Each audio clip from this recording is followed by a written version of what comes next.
네, 안녕하십니까. 기본소득당 상임대표 국회의원 용혜인입니다. 반갑습니다.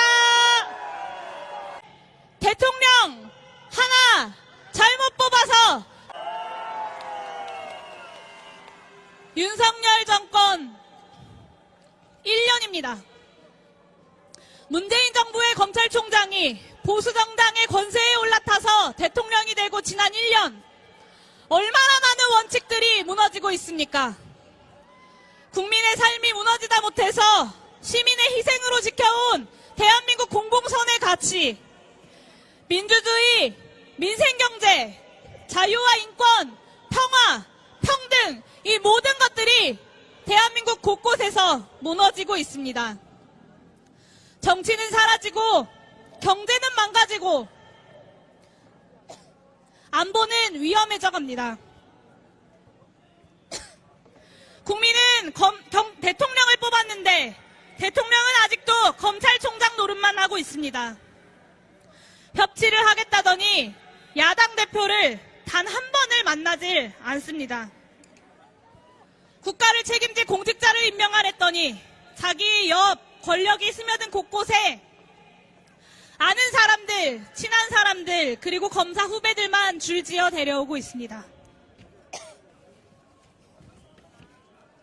법치주의라더니 당무 개입, 그리고 선거 개입해서 네 사람 심어넣기 줄 세우고 헌법 질서와 민주주의 원칙까지 유린하고 있습니다.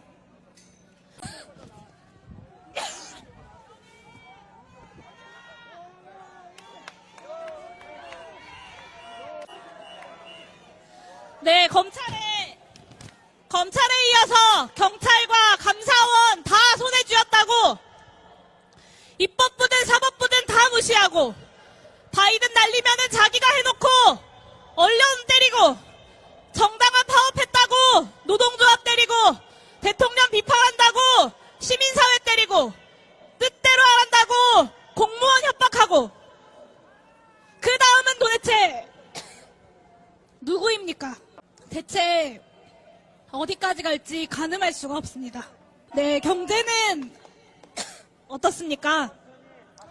고물가 고금리로 민생경제가, 그리고 서민들, 자영업자들, 노동자들 지갑이 텅텅 비어가는데 윤석열 정부가 도대체 뭘 했습니까, 여러분? 부자 감세, 그리고 부동산 규제 풀기만 하고 있습니다. 미국 가서 우리 수출기업 살릴 방안 가져오라고 했더니 대한민국 1호 영업사원은 실적 하나 없이 아메리칸 파이 노래나 부르고 앉아 있습니다. 처참하게 실패했습니다. 그렇지 않습니까, 여러분? 그래도 보수 정권이 외교 안보는 잘하지라고 했습니다. 네, 그런데 어떻습니까? 무책임하게 대통령실 옮겨서 국방공백, 도청위원 만들고 강대국 사이에서 균형은커녕 미국의 핵무기에 매달려서 살상무기 몰래 보내다가 걸려서 망신당했습니다. 중국, 러시아의 위협 속에 평화를 바라는 한반도는 위기만 고조되었습니다. 아무도 바라지 않는, 네, 죄송합니다. 정말 죄송합니다. 아무도 바라지 않는 대승적인 결단으로 일본한테 다 내어주고 국민을 욕보이더니 이제 심지어 검증단도 아니고 시찰단도 아니고 견학단을 보내서 후쿠시마 핵오염수 방류, 수산물 수입을 용인하는 데에 대한민국 정부가 앞장서고 있습니다. 국민의 건강과 안전을 내팽겨치고 다시 돌이킬 수 없는 인류적 범죄 행위에 앞장서는 일을 도대체 대한민국 국민 중 누가 허락했습니까? 이진복 정무수석이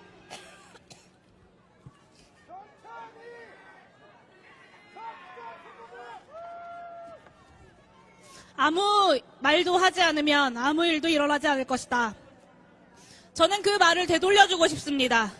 차라리 아무것도 안 하는 게 더 나은 그저 무능한 대통령이 아니라 매우 위험한 대통령, 이런 정권과 지도자를 저는 정말 처음 경험하는 것 같습니다. 이태원 참사 200일이 되도록 누구도 책임지지 않고 국민들 앞에 단 한 번도 공식 사과하지 않았던 것처럼 군부 정권의 국가폭력에 맞선 5월 광주의 민주화 역사를 망언과 조롱으로 희롱한 여당의 지도부와 광주에 가서는 5.18 정신 헌법 수록 대신 AI 광주 같은 처참한 인식을 보여주고 있습니다.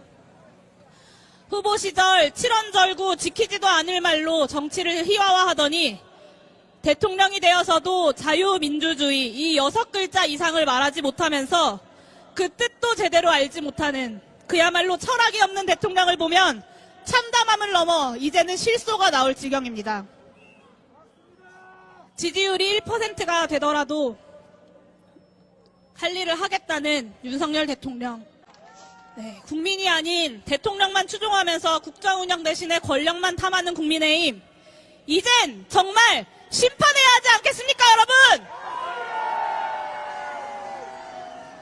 남은 임기 4년 동안 얼마나 더 큰 위협이 다가올지 짐작조차 하기 힘든데 언제까지 기다려야 하겠습니까?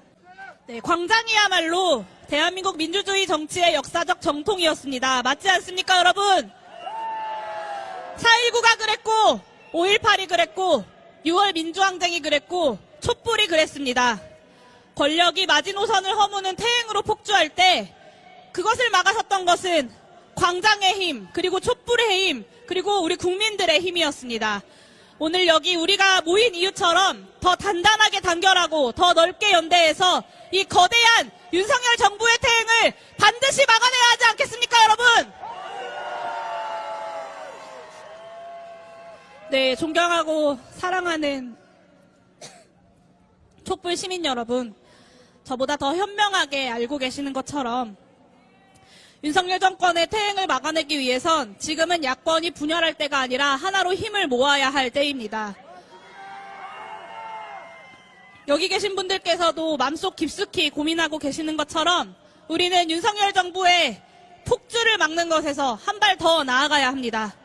정치가 빠져버린 수렁을 오로지 개혁으로 해결해야 합니다. 그래야 대한민국 정치에 미래가 있지 않습니까, 여러분? 네, 야당의 실망하신 마음 너무나 잘 알고 있습니다. 국민들께서 만들어준 과반 의석, 촛불 개혁의 의지를 다 담아내고 야당들이 충실히 개혁하지 못하고 있다는 비판, 저는 뼈아프게 인정합니다. 하지만 윤석열 보수 정권의 퇴행과 폭주에 굳건히 맞서기 위해서라도 민생개혁과제를 마저 실현하고 총선에서 그들을 심판하기 위해서는 야권의 공고한 연대는 필수적입니다. 네, 제가 속한 기본소득당, 작은 정당, 그리고 더 큰 꿈이 있는 정당이지만 단 한 명의 국회의원으로서 그 어떤 소수정당, 그리고 진보정당보다 개혁과제 실현을 위해서, 그리고 야당의 합리적인 견제와 견인을 위해서 좌고우면하지 않고 앞장서 왔습니다. 이태원 참사 국정조사에서 야3당 공조를 이뤄냈던 것처럼 개혁 입법 패스트트랙으로 단호한 민생정치로 윤석열 정부에 맞서자 야당 공조를 과감하게 제안해왔습니다. 유능한 정책정당으로서 우리 사회가 나아가야 할 미래를 그리는 법안 발의와 개혁 입법 공조에 함께 해왔습니다. 당리 당략에 따라서 존재감 과시하기 위해서 특검 처리, 패트 처리 머뭇거리면서 여당에 붙었다가 야당에 붙었다가 할 것이 아니라 야권 연대로 단호한 결의로 윤석열 정권에 함께 맞서 싸워야 합니다. 국회와 정치부터 야권 연대의 기반을 다져서 이미 성숙한 우리 국민들의 이 광장을 더 단단하게, 더 넓게, 그리고 그 다음의 정치를 책임질 수 있도록 정치와 시민이 결합되도록 나서야 합니다. 네, 마지막으로 드리고 싶은 말씀입니다. 존경하는 국민 여러분, 그리고 촛불 시민 여러분, 저는 우리가 능히 이 무례배 정권의 거대한 퇴행을 막아내고 촛불이 열망해올 개혁을 실천해낼 수 있다고 믿습니다. 기본소득당 대표로서 좌고우면하지 않고 묵묵히 해야 할 일을 하겠다, 이 약속을 드립니다. 지지와 응원의 눈길로 지켜봐 주시고 우리가 나아가야 할 개혁의 그 길에 함께해 주십시오. 외롭지 않게 윤석열 정부의 이 무례배 정권의 퇴행에 함께 맞서 나갑시다. 감사합니다.